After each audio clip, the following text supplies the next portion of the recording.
안녕하세요. 오늘은 화상 입은 다육이 그대로 두어도 될까? 라는 이야기로 오늘의 이야기를 시작해 볼까 합니다.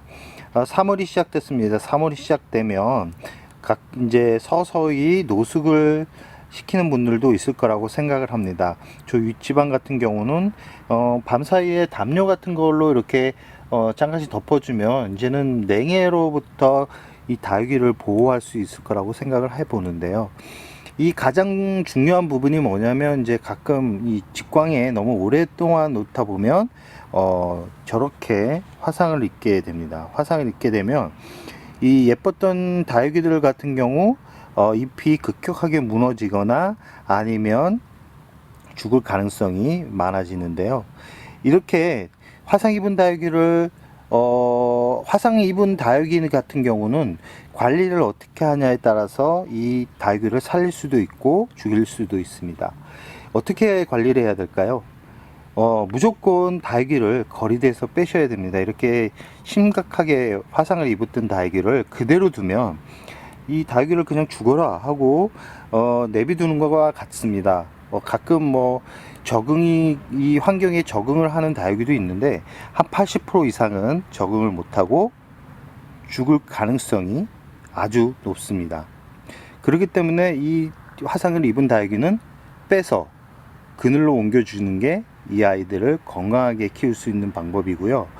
중요한 거는 이렇게 화상을 입은 다육이들한테 갑자기 물을 주면 이 화상을 입은 단면에 물음병이 올 가능성이 높기 때문에 물은 최대한 이 아이들이 화분 속에서 아니면 이 환경에 적응하는 시간을 둔 상태에서 수분 공급을 하시기 바랍니다.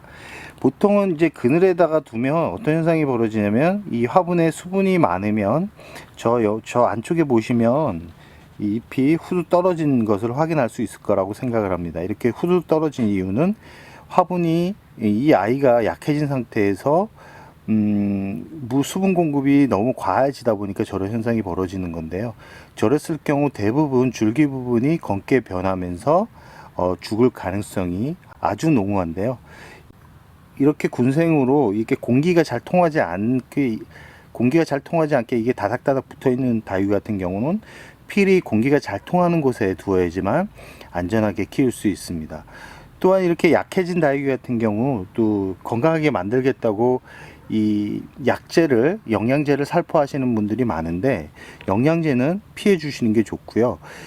가끔 이제 식물 활성제라는 아토닉이나 아니면 스티뮬레이션 C 같은 경우 과도하게 치기보다는 연하게 쳐서 이 아이들의 뿌리가 건강하게 움직이게 만드는 그런 작용을 도와준다 그러면 이 아이들이 빠른 회복을 할 수 있지만, 이렇게 화상을 많이 입은 다육이 같은 경우는 회복하는 시간이 아주 길다고 생각을 하시면 됩니다. 대략 한 1년 정도는 돼야지만 이 아이들이 새로운 잎이 나오면서 이 화상을 입은 단면이 서서히 없어진다라는 거 알고 계시면 좋을 듯 하고요. 과도한 영양제보다는 안정화를 시켜야 됩니다. 안정화는 이 아이들이 스트레스를 덜 받는 환경에서 오랫동안 자리 잡고 키우는 게 가장 좋다는 말씀을 드리고 싶고, 이 화분 거리대에서는 필수로 빼서 그늘에 옮겨 주시는데, 이 그늘도 완전 그늘이 아니라 은은하게 하루에 한 3-4시간 정도 들어오는 간접광에 이렇게 놓으면서 햇빛 적응 훈련을 한다 그러면 어렵지 않게 회복할 수 있을 거라고 생각을 해봅니다.